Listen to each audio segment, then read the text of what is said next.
Good. Hello everyone and welcome to Group Together Soundboard number 2. Yes, and last Soundboard 1 got 3,900 views, which is amazing because we only have 1,400 members. It must have gotten out and gone for walkies. So the panelists we have today are Andy Carr, music, Frazer, Clarke, and Stratification Music. So would you like to introduce yourself? Well, you know, I've had a lifetime in the game, but all underground and streety and very anarchic, to be honest with you. So yeah, in the 70s, clarinet lessons and a punk rock band at school. In the 80s, it was gigging and recording with one good band. The 90s, I was performing arts college and I learned sound engineering at college there. The noughties, I was busking for about 6 years in the 90s. The noughties, a rock band, gigging and recording, and these days I'm just taking care of Group Together, private group, and working with Paul Frazer, Clarke, and others on Soundboard. And our own music venture. Oh, and our own music venture. I produce Sirius Blueray's music and write with her, and lots of. It's just full on, really. Okay, Andy Carr. Hi there, my name's Andy Carr. Quite a few of you might know me already. I'm based in North Wales now. I've been playing guitar, piano, bass for years now. And I'm a singer-songwriter. I do lots of gigs as well. Nice to see everyone. Paul Clarke. Hi, some of you might remember from the last podcast. I kind of, I was a recording artist in the 1980s, signed to a major label, and then I went on to become a producer and a writer, concentrating on that. I got signed to Warner Chappell and MCO Music as a writer. My manager introduced me to a rave DJ in the early 1990s, and I ended up, my first experience of dance music was to help pioneer the genre drum and bass. So I made the first album in the history of drum and bass. And then I started to grow up and started to get a bit grey, so I thought that won't really suit the dance music scene.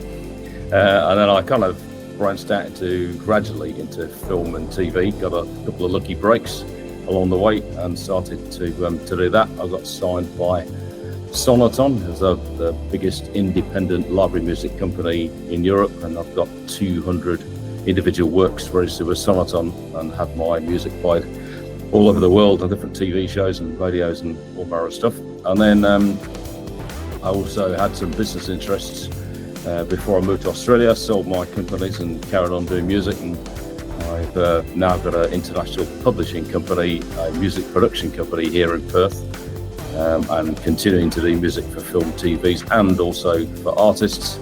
And last year I ticked off a bucket list item and did a solo album. So that's kind of a potted history. Shall we start with the songwriting and editing kind of questions? What advice would you give to somebody starting out as a songwriter? Well, I'd say for me personally, I'm sort of like continually songwriting all the time. So words will come to me. It might be from a book I read or from a film, or I might be in work and suddenly a couple of words come to me. I just quickly try and write them down. It can be difficult because I'm a scaffolder, so I might be hanging off a chimney. I have to get my phone out of my pocket, but I write the words down. And if I go through my phone, I have got so many different words. And then I'll be playing on my guitar and I'll get a groove, a few chords together, and then I'll be like, I've got a word that will work with that. And it could be one word and then more comes from it. And then, just keep going, get the structure. Sometimes I start with the chorus or the verse. And that's how I personally write my songs. And then I might add a bass guitar, or in my head, I want to have like 17 guitars, a bass, drums, string section. And then my wife would be just do it as it is, like Bob Dylan. So sometimes the song can speak for itself in like its purest form. But that's how I tackle the songwriting process. Yeah. Can I ask, do you write the lyrics first, Andy, or the? It varies. Like I say, I'm always writing words, always, because I'd say a little bit of advice. If something comes to you, 1-2 words, a line, write it down, because it may never come to you again.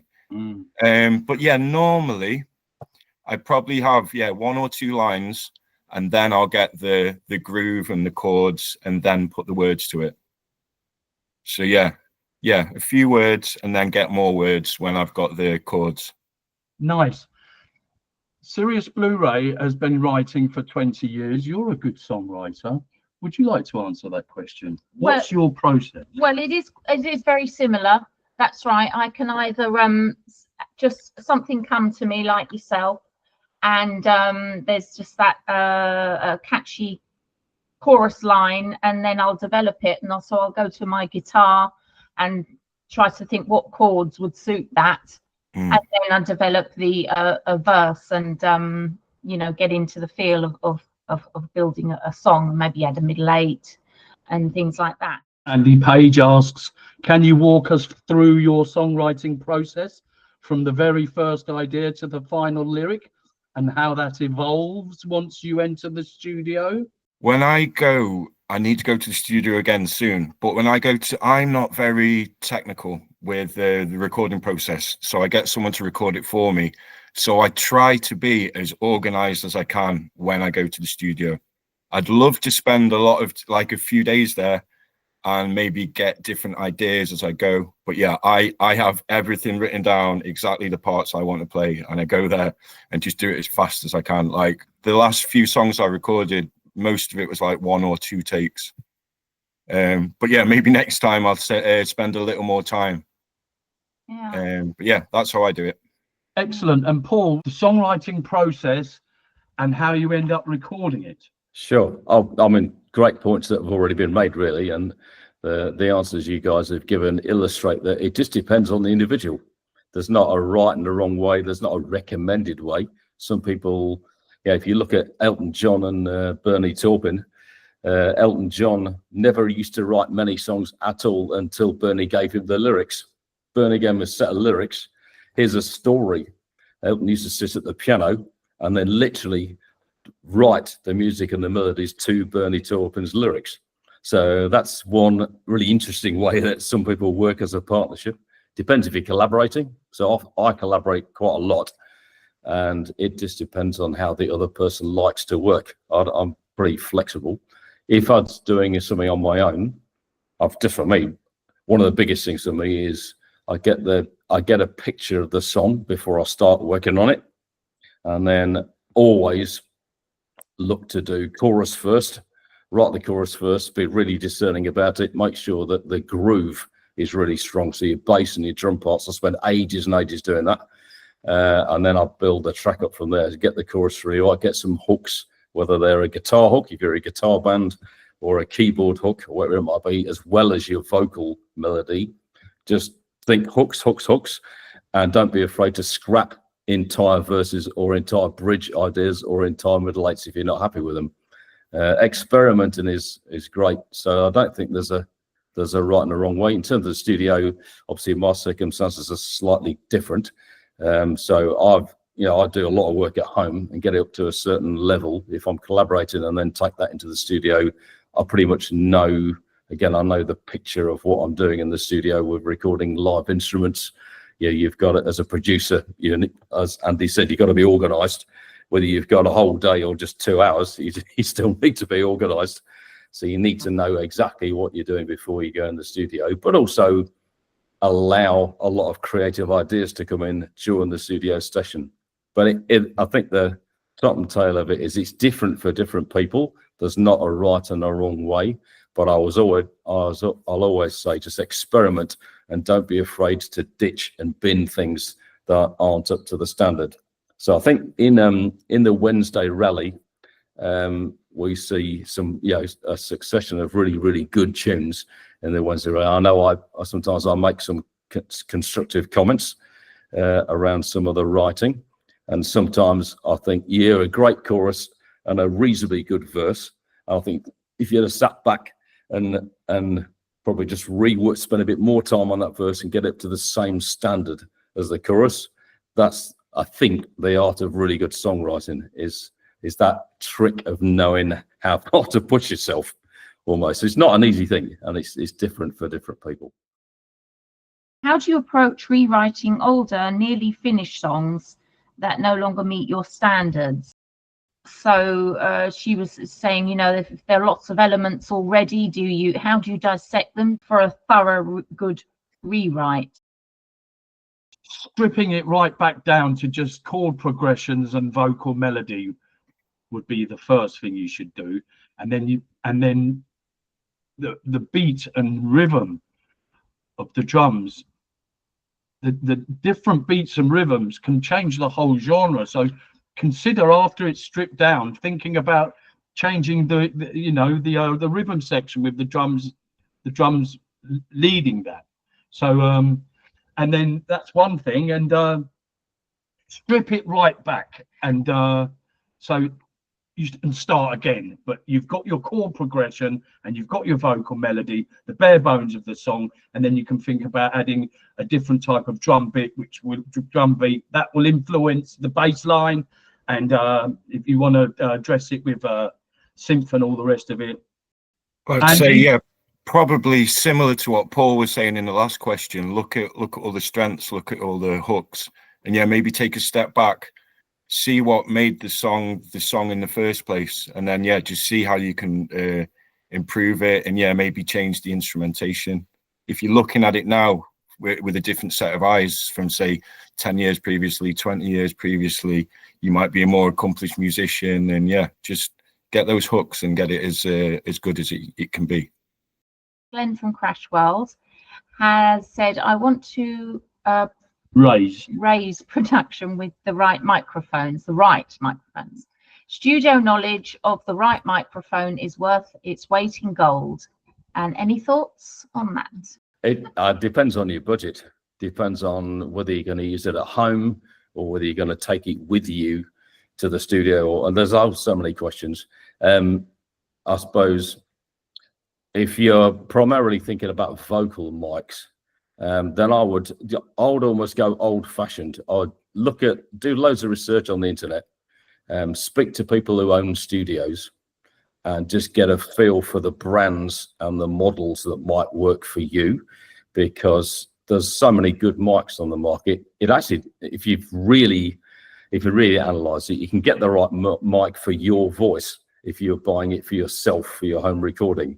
If you own a studio, you need an all-rounder that's going to work for obviously female and male vocals and all manner of stuff. So it's slightly different, I guess, different answer. If you're literally asking me for a recommendation, Neumann, Neumann, Neumann makes some of the best mics. Now, they've got a big range of microphones that are, they're all studio standard, from fairly entry level right up to, pretty serious. So I would go on the Neumann website and just have a look at their range. See if you can buy second-hand Neumann from a recording studio. That's another really good tip. Obviously, just be careful you buy it off. Make sure you test it out properly first. But there's a lot of good brands. But I would, do your research on the internet. Go and speak to a local studio. Actually, raise a post on Group Together and find out what other people's experiences have been, because this is a bit of a personal taste answer rather than the kind of a right and wrong, if you know what I mean. There's another one called Aston Spirit. That's a good brand as well for fairly entry-level microphones that are good in the studio. They're particularly strong for recording vocals. There's another one that some people use. It's called Warm Audio. I don't know this brand at all, but I do know that some studios entry level, they've got a decent range. So Warm Audio, Aston Spirit, but Neumann would be certainly the brand of choice if you can get one either second hand or at the right price.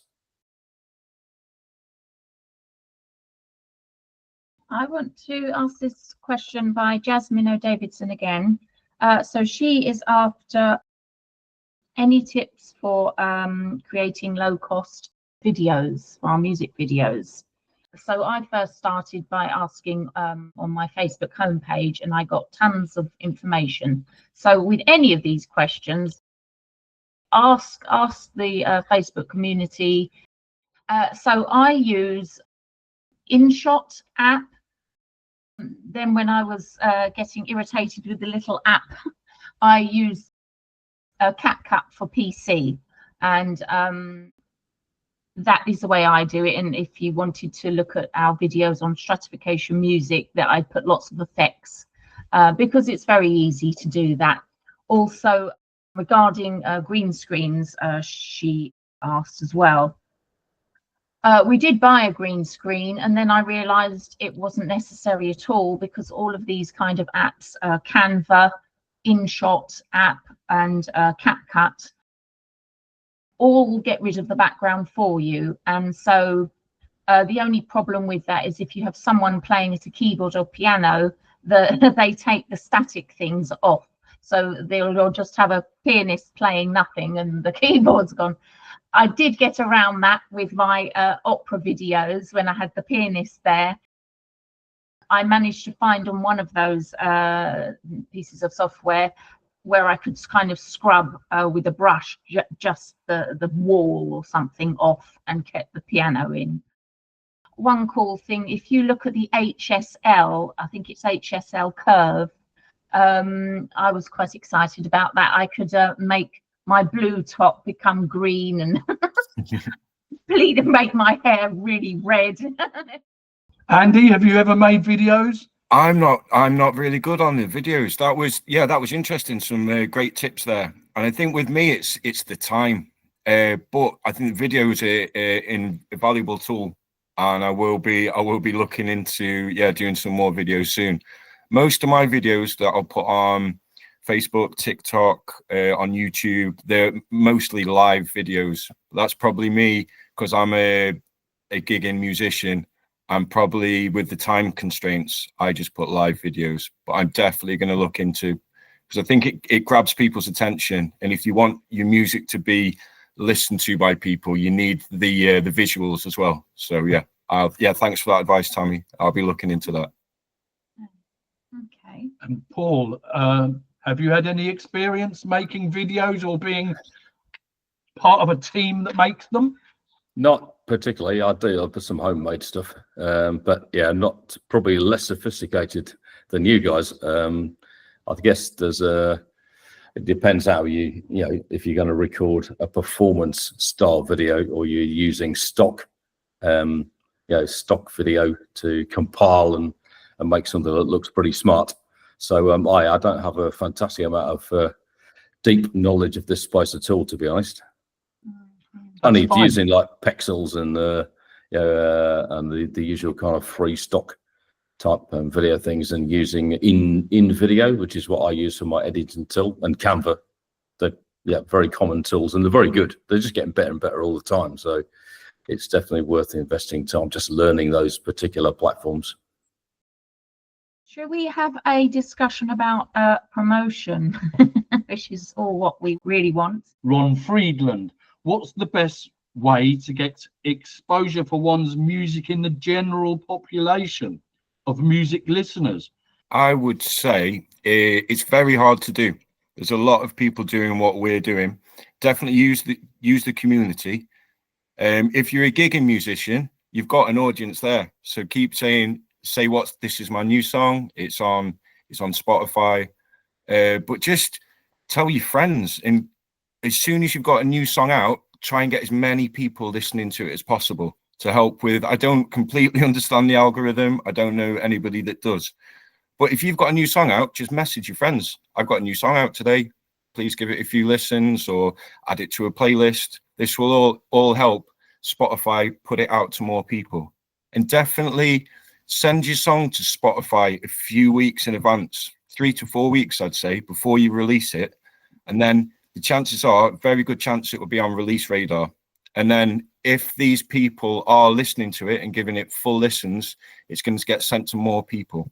So yeah, it doesn't have to be online. Literally tell people, call your mum, just get people playing the song. And yeah, There's many ways as you can think to do it. But yeah, definitely use group together, try and get it on these playlists, and yeah, push it as much as you can. Yeah, excellent answer. Look, last year, I think it was, we spent about 6 weeks doing nothing but sending music to local radio stations, and we got about 50 radio plays, and most of them were repeated, and some of them were put onto Mixcloud. Yeah, and so it was quite exciting, but it was also very stressful, because sometimes we'd listen to a whole radio show and we weren't played, so we'd miss a lot of our together time or telly time and all that, listening to the radio show, and at the end we'd find ourselves depressed. Then when they did play us, it was really, really, really exciting. Yeah. Sometimes they played us, but we got this happened more than 50 times in 6 weeks, and it was really a very exciting period. And the truth is, we gave it up because it was the ups and downs were so high and so low. It was really strange. So if you want to get exposure, really, really go for that. And how did you send them? So I put all my music onto SoundCloud first, so that they don't want attachments, do they, radio stations? So they only want links to the where they are. So I send them the SoundCloud link, so they can just have a listen, think, right, that's a good song. And then I send the link, the Google Drive link, to where they can download the piece of music onto their computer. And that's what we researched, and that's what they seem to that's like. what they wanted. For me, the best radio I've gotten so far is Radio Wigwam. But I pay them £5 a month, and they're more inclined to put your songs on. But I thought £5, it's not really a lot of money at the end of the day. So I do that. I keep meaning to put my things on BBC Introducing, because I've heard that's very good. But that's like local radio, but I guess it's a stepping stone to the national radio. But yeah, I don't really know a lot about that. So I would say lots of national radio stations do have unsigned artist hour once a week with someone, and so a good deal of research to find out all of them, as many of those as you can, and then send your pieces in the way that Tam was saying earlier. Good letter with these two methods of sending it, one so they can listen to it and one so they can play it if they so decide easily, and hit them all. So get your list of 20 or 30 radio stations that have this once an hour a week unsigned artists, and send it to all of them.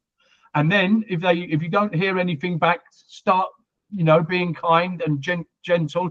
I sent you a thingy, I haven't heard anything back, and so push them a little bit, but be kind and professional, and you may get lucky. I guess with anything in life in general, you're going to get out what you put into something, aren't you? So you've got to be persistent and writing the songs, and it's just a tiny percentage. You've got to put that work in, and yeah. Paul can answer that question. Yeah, well, it's great advice. Great advice that you've heard so far. I think we touched on this in the last podcast.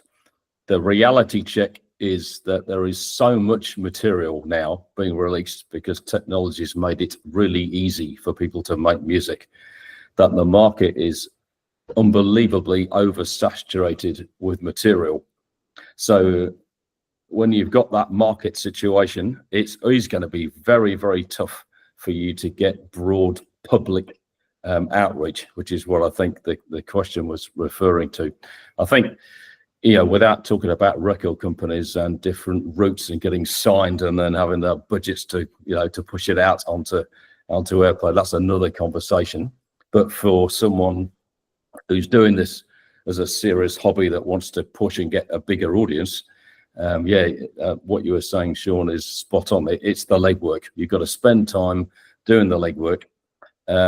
there are a few things you could consider. I mean, having your own social media stuff really sharp is good. So don't just have an Instagram account, have a really good Instagram account, and the stuff you post up there, try and make it interesting. Same on Facebook, to try and engage your audience and then pull them into Spotify.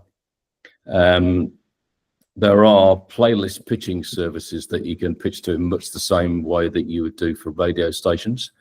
And I would personally, I'd build it, and part of my answer is actually AI. So if you go onto the paid version of ChatGPT and ask it a stack of questions about, here is my track, this is the type of style of my track, which particular radio stations should I pitch this to, and go on that kind of direction, that is a really good way to start thinking about it.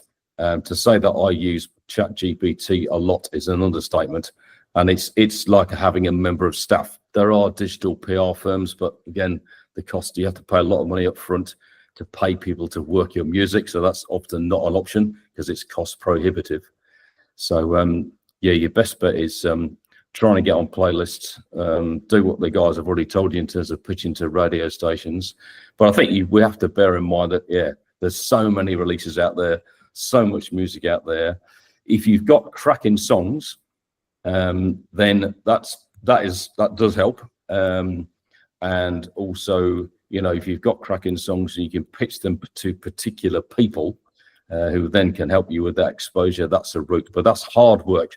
And you've got to build up your list of contacts, and that's far too intricate to get into on this podcast. But that's the reality of how tough it is. Yeah, it's always been difficult, but it's particularly hard. In the last decade, it's become very, very hard. Interesting about the GPT. I've used the free version, but I'll definitely look into that.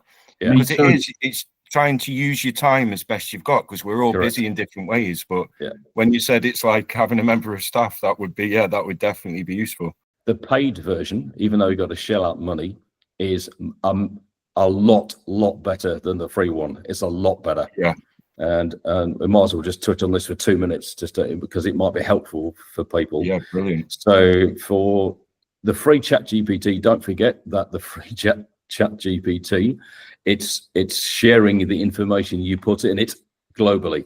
So be very careful how you use it, because in the future there will be a lot of lawsuits going on. The paid one. The paid one's great because it retains all of your information and doesn't share it so much at all with the outside world. It learns an awful lot about you as an artist or a producer over time. So feed it lots of information. Give it lots of background information before you ask it questions.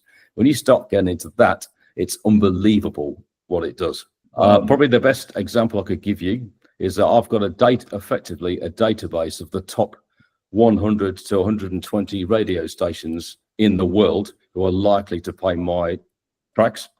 And I've got the individual email addresses of the presenters of the shows, of the individual shows that are likely to play my tracks, all off ChatGPT.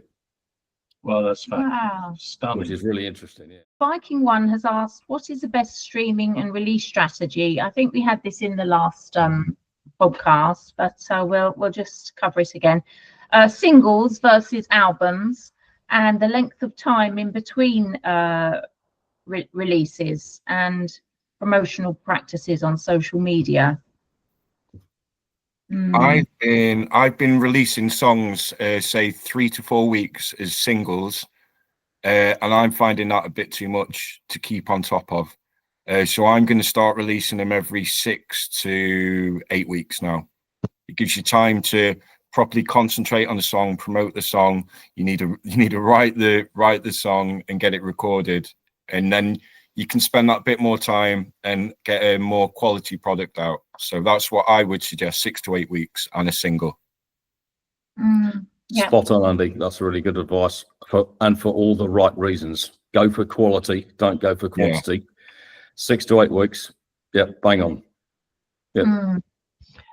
And Mark Halliwell has asked, how long do you usually promote a new release after the initial release? I would say, again, and this is just personally, probably 6 to 8 weeks again, and then people will probably be sick of it then. So then promote one of your older songs, or because you're getting, as with group togethers getting bigger as we go, there'll be people that haven't heard things, and your social media will be growing as well. So put in a song that you're proud of that people might not have heard for 6 months, but some of your new followers, they'll have never heard that song. So yeah, probably 6 to 8 weeks, and then keep promoting the older ones and the little gems you're proud of. Yeah. So promote it really until your next release. Yeah, just keep on it.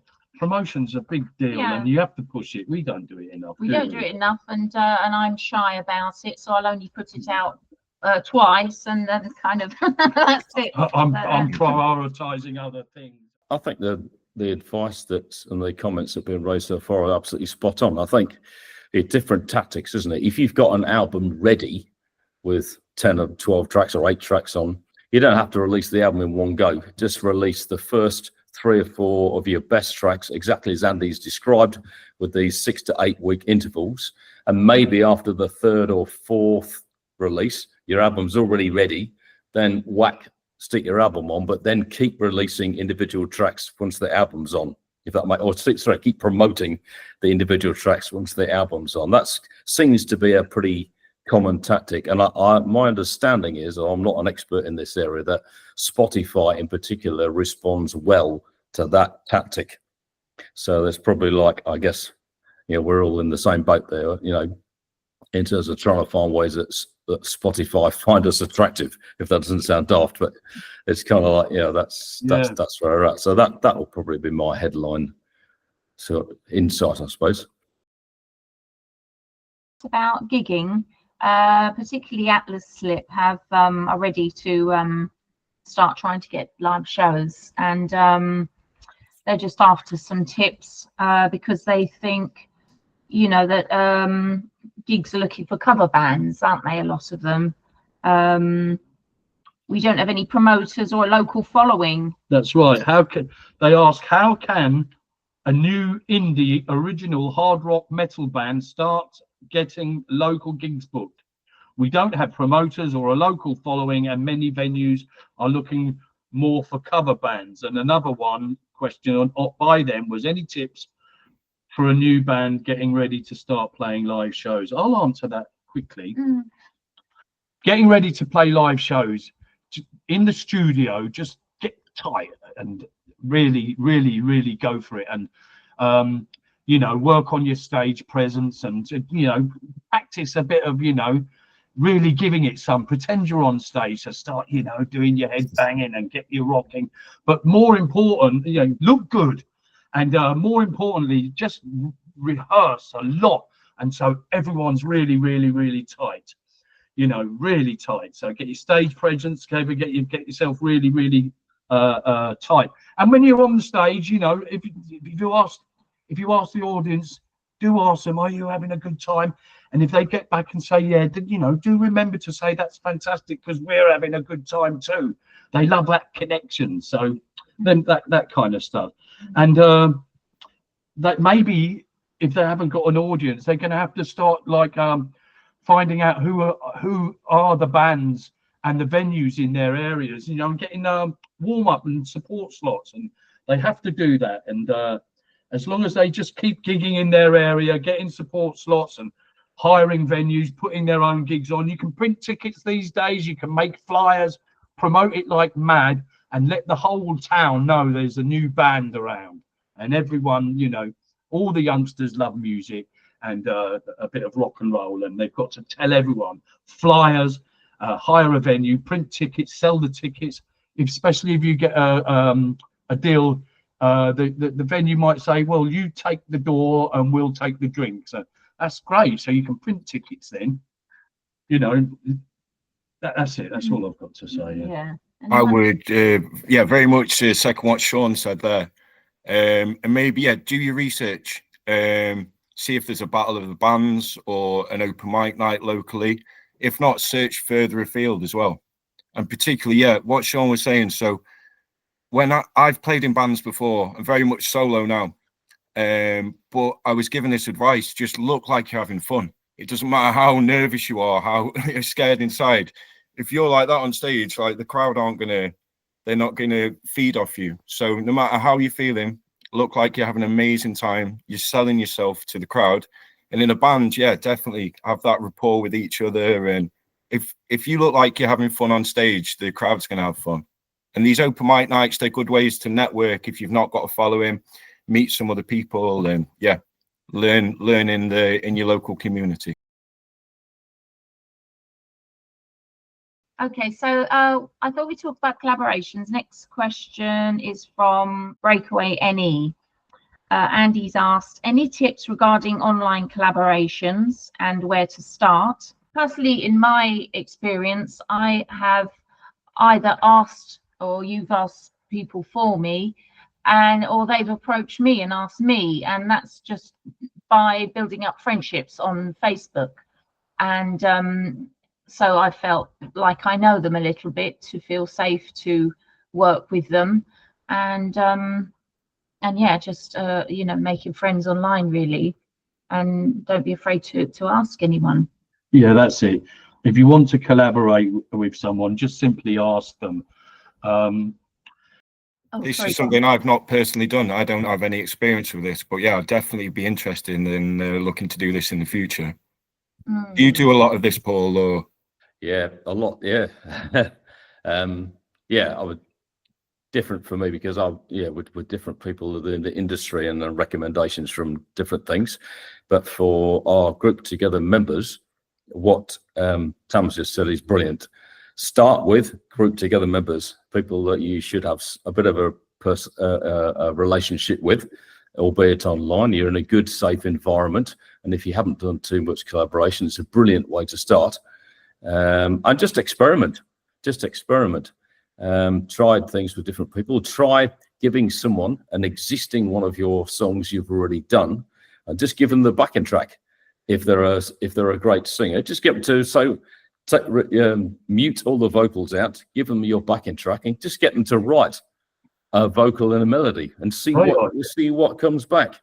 Sometimes that's where the magic happens, because someone else's interpretation of your music, you go, "Wow, I'd never have written that myself." Yeah. Wow. Or alternatively, if you like the sound of the vocals on a group together member, just approach them and say, have you got any stems or audio files of any vocals that you haven't used yet on a song? Just send me the vocals on their own, write the music around it. Just experiment. Yeah, because that's where often the magic happens. On a contractual basis, if I may start to get formal, just be careful. If you start collaborating with people you don't know very well, you must reach an agreement on the share of the writer's share. It's really, really important, because we talked about this in the last podcast. Everyone's got horror stories where they've been quote unquote ripped off. So if you're doing a collaboration with someone and someone is doing most of the melody and the lyrics and you've done most of the music, don't argue with them. It's 50-50. If you're working with 3 people and roughly speaking, you're kind of doing this a similar amount of input, you can't always say, well, I want 40, you have 40, and the other person has 20, because you can't tell which part of the writing ends up being the hookiest thing in that track that attracts people. So do a third split. If it's 4 of you, do 25%, unless someone's only written 1 line of a core, of whatever. But normally it's an equal split is fair. Arrange it, stick it on a Word document or put it in an email, and just agree it with the person before you do the work. If you do that, you can sleep easy and you can collaborate as much as you want. Yeah, important, and thanks. Yeah, great advice. Rajifta asks, my question is about self-publishing without starting a publishing company. Any advice, comment, recommendation from your own experience? Maybe something that many artists miss. I see publishing, or the copyright around it, as someone taking the songwriter's copyright kind of for you. You're signing your copyright over to someone else, and they'll do what they can for you and take a cut. But I don't even really know. So as a songwriter, the publishing is the most important thing you'll ever handle. So yeah, you can self-publish, but if you haven't got an administration deal with a publishing administrator, which you can get, you won't get publishing royalties. So when royalties come through, let's just take radio as an easy example, right? So you were talking earlier on about getting your tracks played on the radio. By law, all radio stations has to create a log of all the tracks they play. They've got an affiliation with the ASCAP, BMI in the States, PRS in the UK, APRA over here in Australia. And the registration for the collection of royalties comes through two ways, and obviously through record sales and plays as well. So part of the income always goes to the publishing company for the writer. If you're self-published, then you have to find a mechanism to collect your publishing royalties. Otherwise, you can call yourself self-published, but you won't actually get any revenues in. So there's a difference between the two.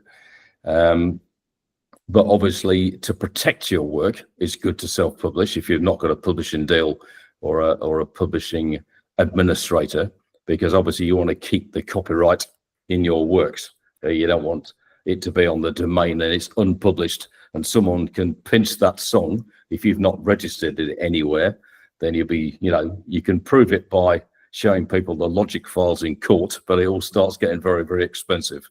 So the best thing to do is to protect your work by taking some simple measures to either save everything in a Google Drive, so your Logic or your Cubase files or your MP3 recording, a Word document which has the song title, the lyrics, all the writers of the song, and everybody signs it off. We were talking a bit about percentage splits before. Yeah, who's got 20%, who's got 25%. If you've written it on your own, you own 100%. Log it all on a Word document with the MP3 file in a Google Drive or a hard drive or whatever. And that's, I think, in modern law, that is good enough for copyright now. And it's kind of, I guess, that's you can self-publish. But if you want to get revenues from your publishing, then you need to find a publishing administrator to do that, because their job is to go to all the agencies and collect that publishing revenue and pay it to you, and obviously they'll take a percentage of it.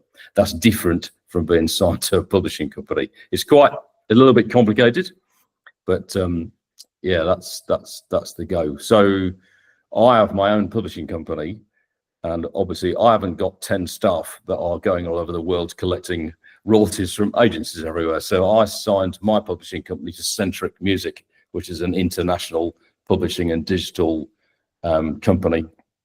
And they have an administration team globally that collect the royalties on behalf of my publishing company and pay them to me. That's very common now in terms of how collecting publishing works. Well, we could do a whole seminar on publishing because it's quite complicated. But there are different revenue streams in music, performance, publishing, mechanical, for when you actually physically produce things. If you make vinyl, your mechanical royalties will come in separate to your publishing. So it's a world of we could do a whole podcast just on the revenues from music. Yeah. But yeah, Well, look after your songs. Make sure you document everything is the best advice. Save it, write down the writers, put it in a Word document, and then you avoid yourself being open to any horrible wobbles going forward. Question by Cul-de-sac Kings about that, didn't we? If you release via DistroKid or similar, is your music copyrighted automatically? If not, what's the simplest, most cost-effective way to protect my copyright? Yeah, so the that's simplest, most cost-effective way to protect your copyright in the Word is doing what documents. Paul just said. Yeah, Definitely. all of what he just said. Yeah, so that the answer to that question, anyone listening, is Correct. that. Correct. Don't put it in an envelope and send it to yourself like that. Yeah, it's digital now. Yeah, in answer to that particular question, yeah, definitely not. The fact that you distribute via DistroKid does not protect your copyright at all. It's not their job to. They're a distributor. Okay, I think we had to have a chat about sync Okay, yeah, licensing. that's it then. Okay, let's There's lots of questions on it. okay, let me see. So Brad Thomas asks, does sync licensing usually offer a one-time fee, or is it based off royalties when a show or movie is aired?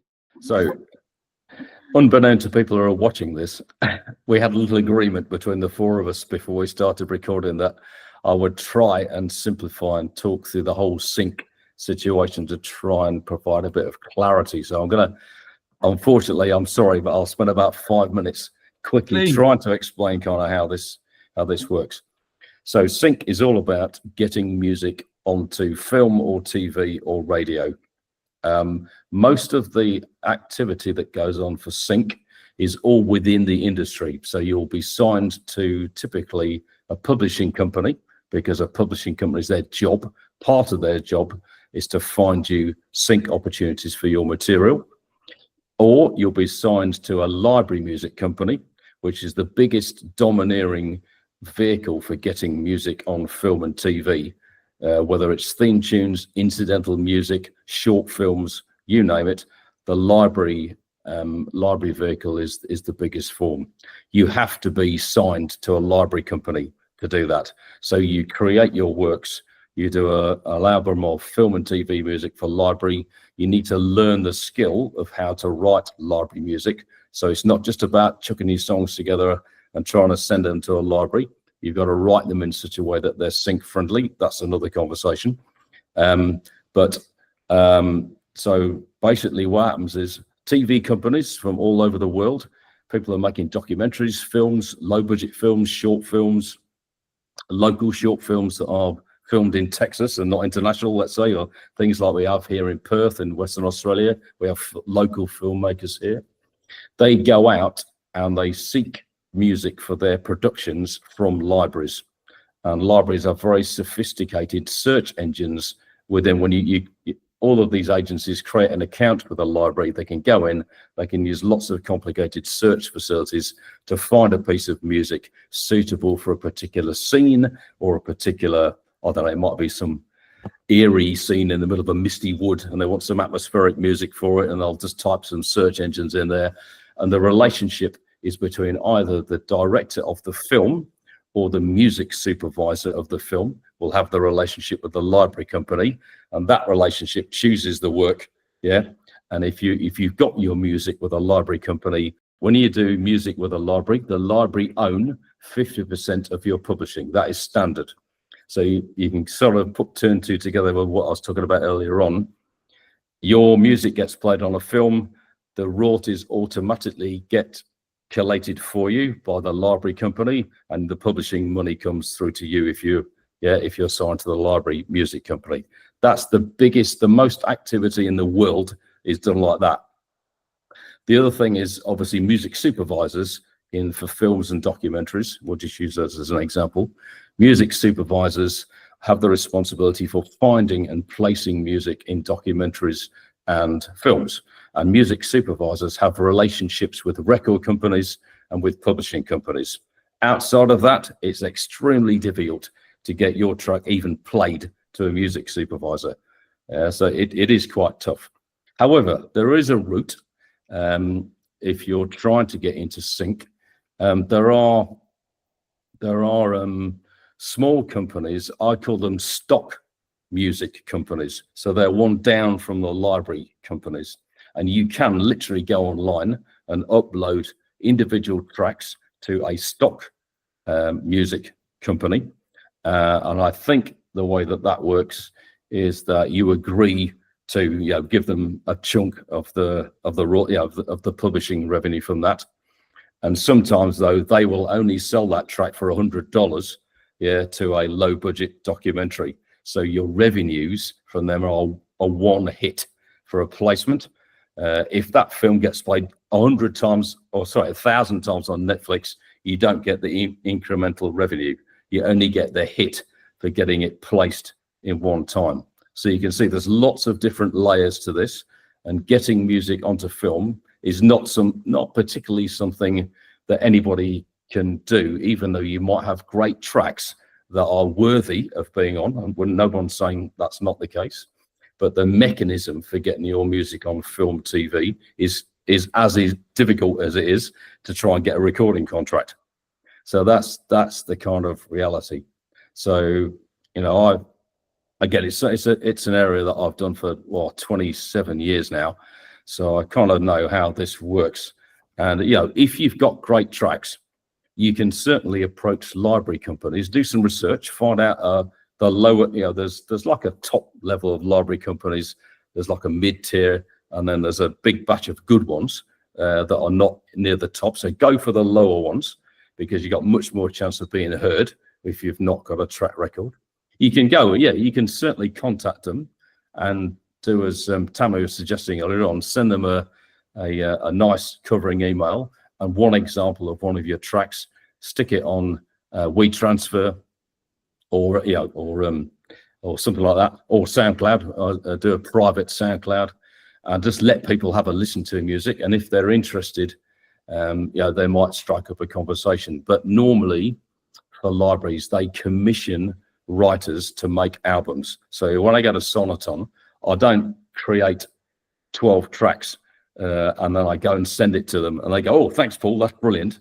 We have discussions around, right, what do you need at the moment? What's lacking in the library at the moment? And we have conversations and it's all planned out. And then, we go, right, this is what we need. Can you do an album with this?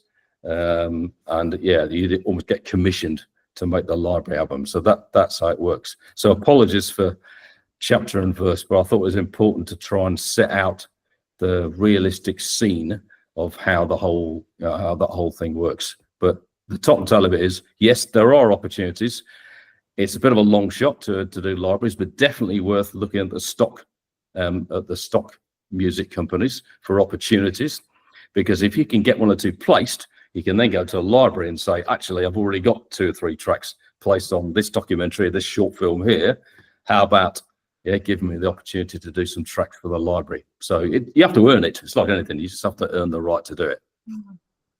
Yeah, wonderful. Okay. And so Roy Perez has asked about, you get Facebook ads offering sync licensing classes. Are these legit or just cash grabs? Yeah, are there sharks involved in this game? I think there's sharks involved in every level of music, isn't there? Yeah, you just have to be careful. People try and sell courses to help you do stuff. You just got to do your research, I think. And I think we talked about ChatGPT earlier on. Just use ChatGPT and just do some research and find out where the opportunities are. And but there is a completely separate discussion not now to be had around writing for sync, because it's a particular skill. So it's as always with these things, it's never as easy as it might appear. Yeah, he actually says every now and then a Facebook ad will promote a free masterclass or Zoom meeting about sync placement, sync licensing. Yeah. Have your music in film and TV. You know the drill. In the end, they all want money. This is what he's saying. And It's no guarantee you'll get picked. My question is, are these solicitations legit, or are they out there to take my money? Well, if they're asking for money, they're definitely out there to take. Now, I don't mean that rude. I don't mean to be rude to Roy Perez, but that's a pertinent question he's asking. But yeah, there's sharks out there, because what you said, how it works, you don't have to pay for all that, do you, Paul? You just have to do your business and have your conversations and work it.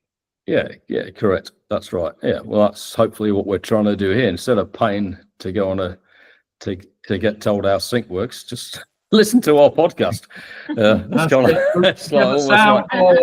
It's the value of group together, hopefully. And as we keep hopefully doing these, we'll try and gradually build up that knowledge base bit by bit. I know some of it's not very digestible and not probably what people want to hear, but it's much better to paint the reality of how things work. I think that's the fairest thing to do. So I think that's what we're trying to do, isn't it, guys?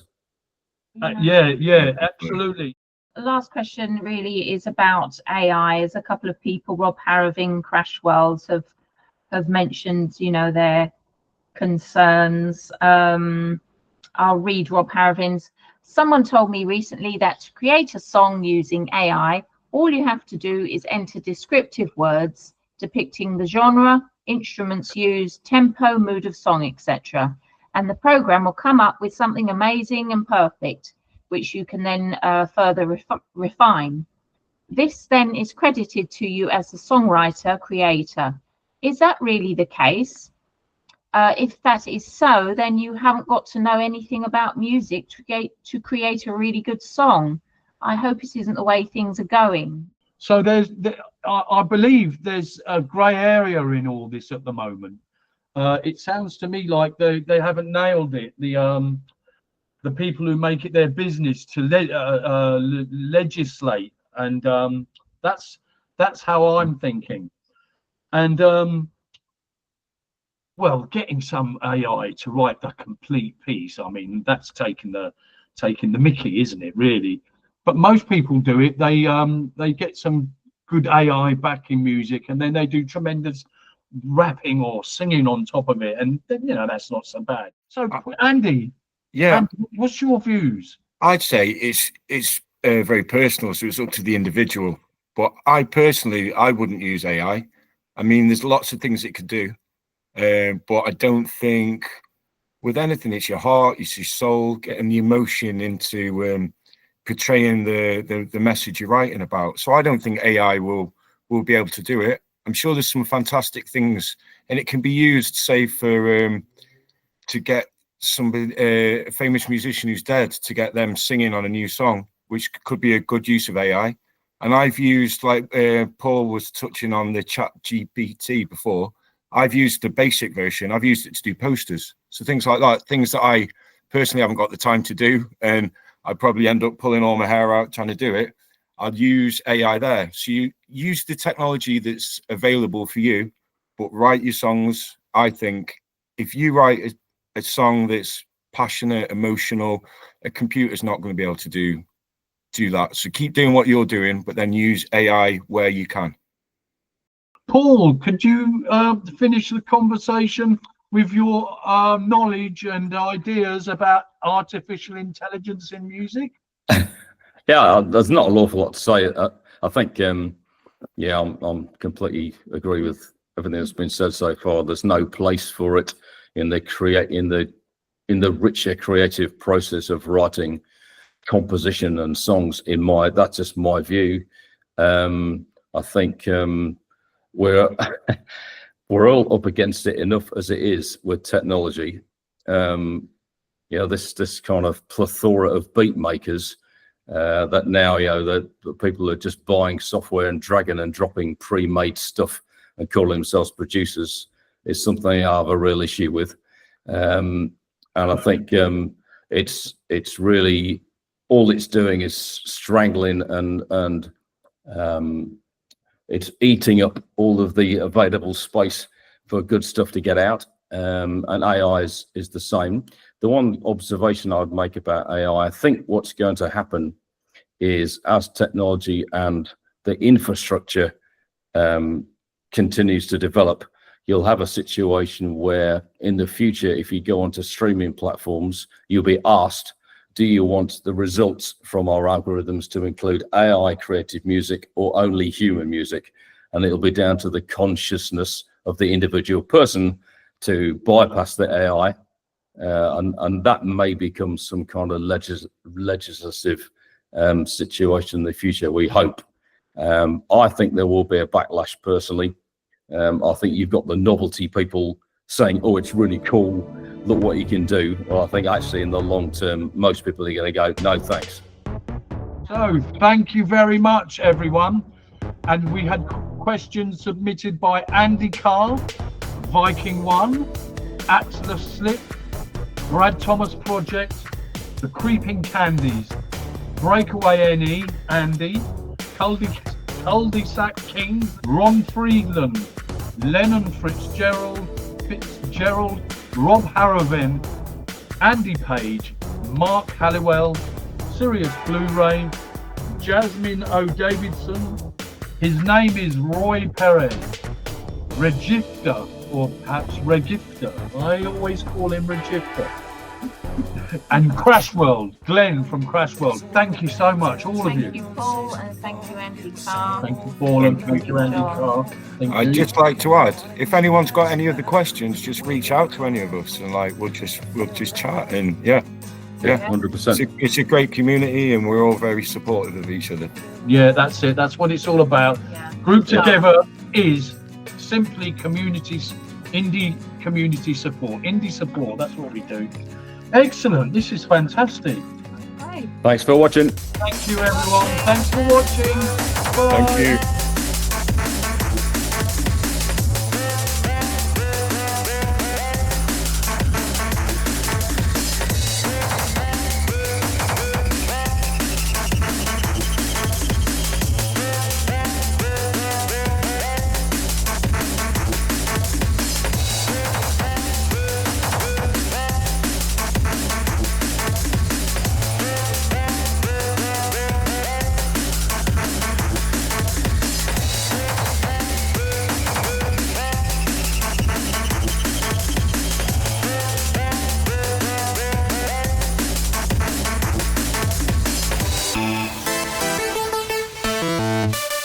Wow.